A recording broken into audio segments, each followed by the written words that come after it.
we wanted to move to our finance strategic moment question, which could have happened any time in the course of your career.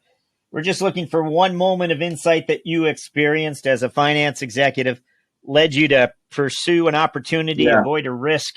Anything come to mind when we ask for a finance strategic moment? Mine was when DraftKings, at that point in time, we were looking to merge with FanDuel. FanDuel was the number one, and we were sort of number two in the market for daily fantasy sports. At that time, it was right before the regulations were lifted to potentially legalize the gaming market across the U.S. And we were down in Washington presenting in front of the FTC why these two companies should merge.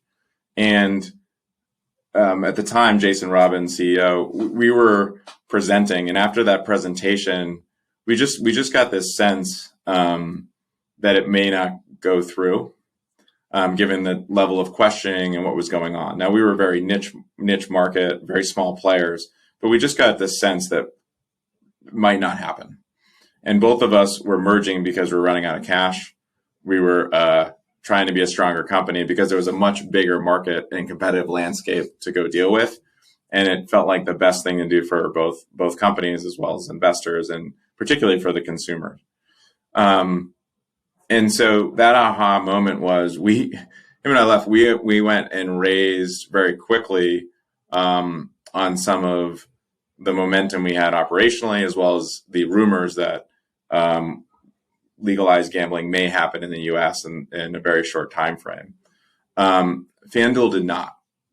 And the gut check about doing that ended up with FanDuel selling for about $556 million at that point in time, because when the FTC finally ruled, they said no, but at that point in time, it was too late for FanDuel to go raise. So they ran out of money and had to do a fire sale. We happened to raise based on, one, the news of us potentially merging at the same time that the overturn may happen for the gaming market, which was opening up our opportunities. And so people definitely wanted to invest in that opportunity. And DraftKings ended up going public.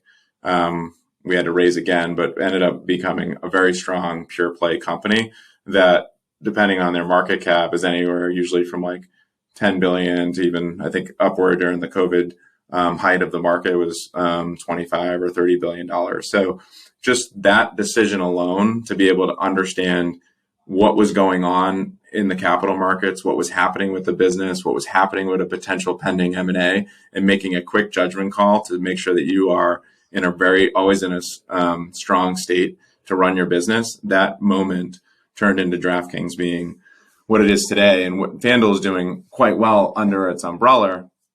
But those employees, as well as those investors, most of them got wiped out at that point in time.